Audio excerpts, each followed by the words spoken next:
It would take a miracle. And she did it. And you could say, well, she was just lucky. She just happened to be at the right place at the right time. Like at one time, someone from the EPA called her thinking that she was somebody else, another Diane that she had in her Rolodex, and called her and gave her like this crucial information that turned the tide. Like, so you could say, well, you can't, unless you get lucky, you can't really stop a multi-billion-dollar petrochemical complex. You're powerless, it says. You have to get lucky. You're dependent on events, random events beyond your control. That's how the old story of life explains what a miracle worker can do.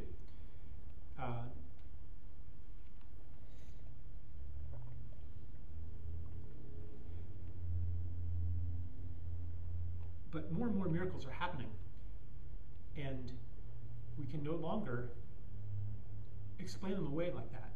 We meet more and more people, and we experience ourselves miracles, like being forgiven.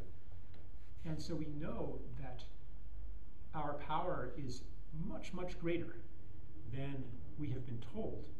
How much greater?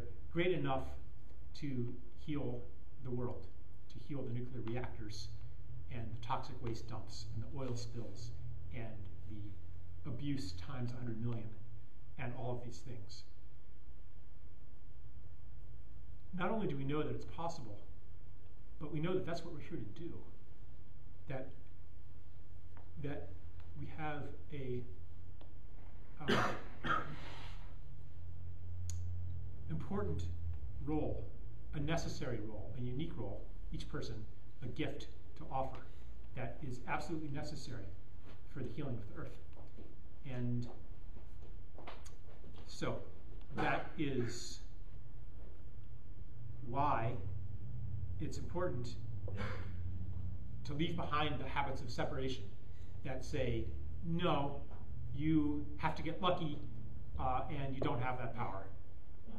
Because those habits, that belief system will prevent you from doing anything. If you believe that, you're not going to exercise your full power, and you're not going to feel like you're living your life, because you'll be living the life offered you as a small, separate being. So that's kind of where I'm going with this, and that's why I'm observing the habits of thought and action that I have from the old world, and by bringing them to light, I'm like, oh, okay, that's what I've been doing, and it's no longer automatic. I still might keep doing it for a while because I'm afraid not to, but at least like it's starting to come into awareness.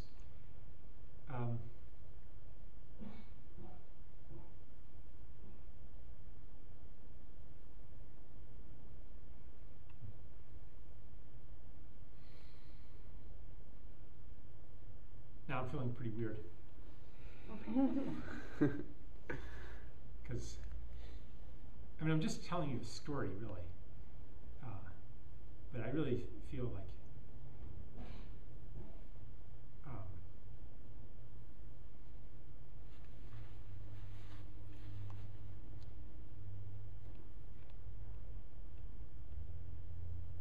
okay, well, let's go through a process then. Okay, so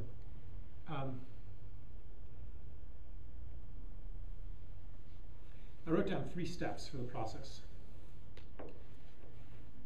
Right, because the question is, okay, so, we know that we have this power. In our heart, we know that we have this power, and we know that it's our purpose in life to use it.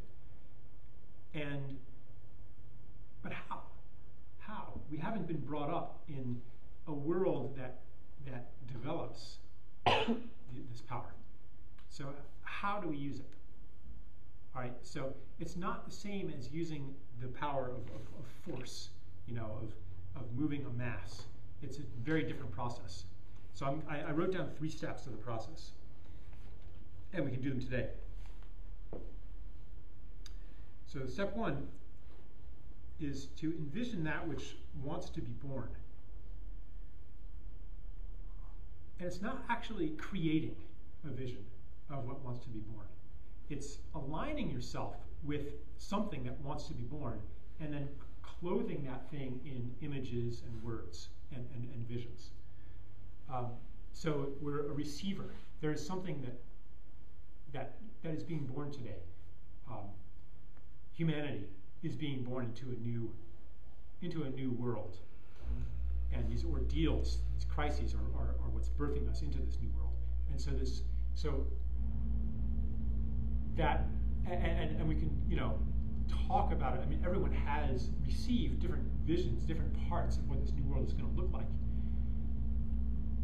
And they're working on it. People working on permaculture, people working on holistic healing and yoga and but all these different pieces of the new world. And so we receive them. And so that's the first step is to align and tap into and receive the new world that wants to be born. Or whatever it is that you want to create in your life or in your world. It doesn't have to be grandiose, but it's your piece of the vision. It's the part that you are part of bearing into the world. Okay. The second step is to give space, love, and acknowledgement to the pain flushed out by the beauty of your vision.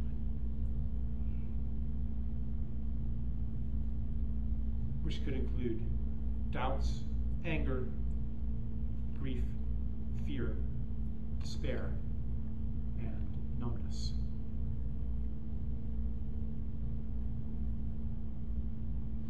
Because when I let myself go there, I get this voice that couldn't happen. Fear comes up in me, or I'll be left behind, or I'm not capable of doing what it takes, or it's just never going to happen. It might take the form of it's not fair, or almost this kind of smallness that it takes on different words, but there's anger and there's grief and there's fear underneath. And these things need to be healed. They want to be healed. And in order to be healed, they generate, and this is kind of, I don't know, almost cliche, but they generate situations that will bring them to the surface. So if there's buried grief, it'll generate sad situations. If there's buried shame, buried anger, generates those situations that allow air, can come up for air, be experienced, and be healed. Well, okay, so if you're trying to create a world of joy and exuberance and passion and fulfillment, and there's also this thing in you that wants to create a situation to give you the experience of anger and frustration and doubt, et cetera, then you're trying to create two opposite things at the same time, and your efforts cancel out and you feel ineffectual. So it's necessary to clear and heal these things. It's absolutely essential. It's not like you can't sacrifice your own healing in order to heal the world and kind of put that off, because the same wounds that generate physical symptoms and life symptoms also make you ineffective. That's not to say you have to completely heal in order to do anything effective. Both of these go along with each other. So as the healing happens, your effectiveness grows. And as your effectiveness grows, you encounter new situations in the world that flush out even more. And as your vision broadens and new situations manifest, and the beauty of your vision increases, and you align yourself with something even bigger, then that beauty and that joy, it illuminates even darker corners, and that energy flushes things out, comes to the surface, creates new situations that manifest wounds you didn't even know existed. Okay, so it's a concurrent process. So it's not really step one, step two, but it is two things that have to happen. And then step three, bow into service to that which wants to be born. Because the things that we want to accomplish are too big to plan out. I mean, you can make plans, but you're not going to be able to plan, okay, and then at just the right moment, I'm going to get a phone call from just the right person. I'm going to plan that. That'll be next Thursday, right? You can't like plan it out in the same way that you can plan out building a bridge. You know, the cement truck is going to come at this time, and then we're going to get the rebar, the next rebar put in, you know, and this and that and other thing, right? And we can make a schedule and plan it out, and it's pretty much under control. At least it seems that way. Actually, it's not so different. But with the things that we want to create in the new world, planning doesn't work. We have to accept the guidance of something much bigger than any plan we can make. And that's why we bow into service to it. Bowing into service says I am willing to respond and to offer my gift when it's called for. And it's by bowing into service that miracles happen. That's the technology of miracle. Because your own force cannot create a miracle. It has to just kind of happen around you.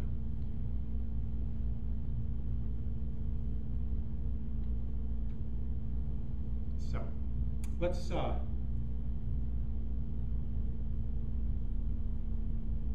do these 3 steps.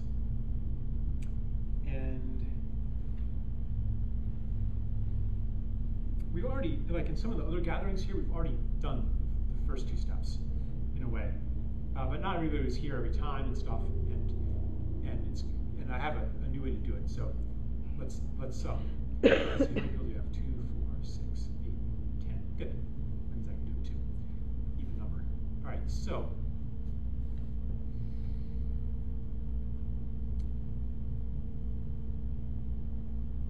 I guess a good way to do it is just to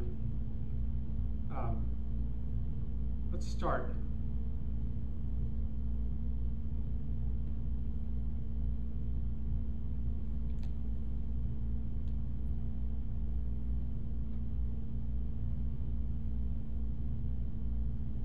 Yeah, we'll split up into pairs.